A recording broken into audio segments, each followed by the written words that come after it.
送舊迎新又一年，眨眼就快過新年。今年因為疫情嘅關係，年夜飯大家會選擇外賣速遞，定係努力自己炮製？Hello， 大家好，又係我一家之主。為咗今年嘅年夜飯，要預早去街市買定幾條魚，因為呢個餸一定要自己煮，所以唯有再次努力扮大廚。攞住兩把刀噼里啪啦搞變科，係做手打魚蛋。不過呢一科我都係錯過，咁你不如煮過另一科，咁又唔得喎。因為老媽子最近提及一道家鄉菜式，從前係老媽子過年嘅時候先至會做俾我哋食。雖然製作我一啲都唔識，今次為咗做俾老媽子食，我一於努力，希望可以交出好成績。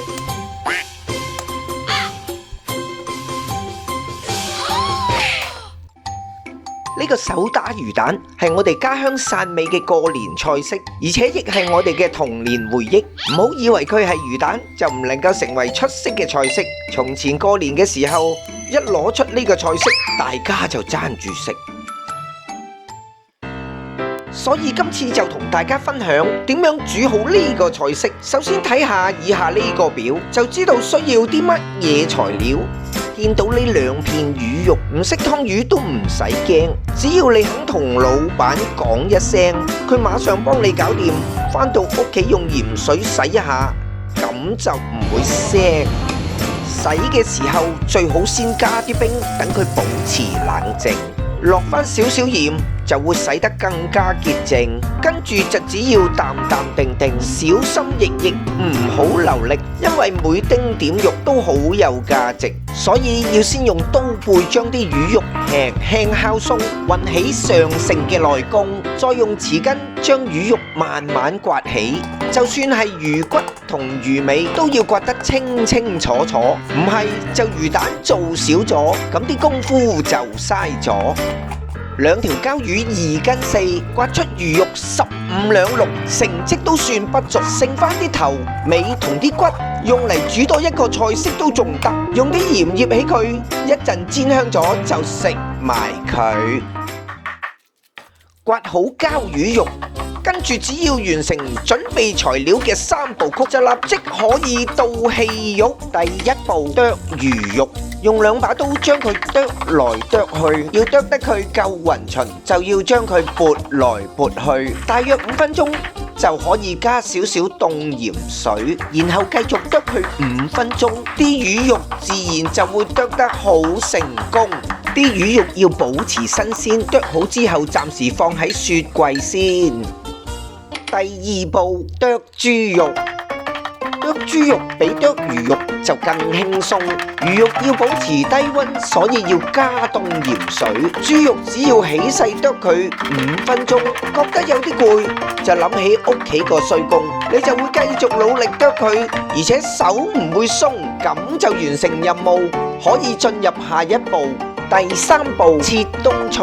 其實切冬菜就一啲都唔麻煩，浸下水洗乾淨就係咁簡單。但選擇靚冬菜就有啲難，最好就買啲一罌罌嘅冬菜，咁啲味道先至啱。啲材料咁就準備好，調味料可以睇下呢一度，跟住就可以進入打魚蛋嗰一步。首先攞出魚肉碎，先加2匙羹生粉水，旁邊要放1碗凍冰水，將自己隻手降溫，再攪拌均勻。首先起勢搓佢，搓到咁上下，然後係咁撻佢。感覺黏手嘅時候，即係開始起膠，跟住加入豬肉碎，一邊攪勻佢，一邊將啲調味料加入去，咁樣就距離完成任務都好快脆。首先加埋最後嗰1匙羹生粉水，然後再加啲冬菜碎，加啲大地粉入去，再加胡椒粉、麻油、料理酒、蛋白、雞粉，最後加埋1匙羹淨生粉，再將啲材料徹底攪勻。撻多佢一陣，撻到佢暈暈沌沌。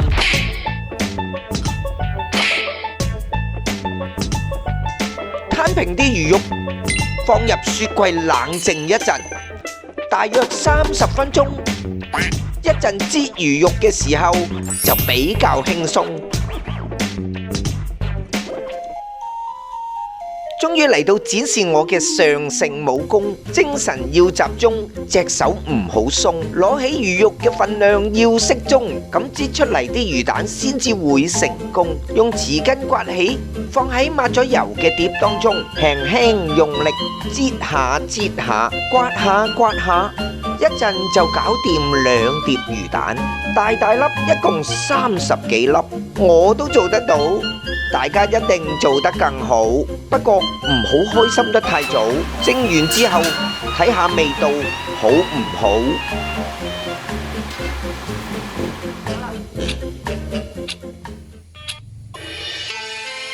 熱氣騰騰，濃香逼人，天道酬勤，呢一類型嘅菜式，唔係自己喐手都好難有得食，所以最好自己學識煮嚟食。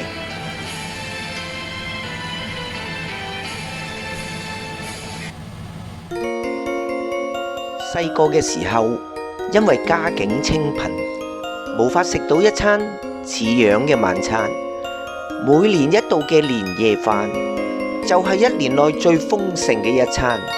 當時嘅珍饈百味，現在已經變咗家常便飯。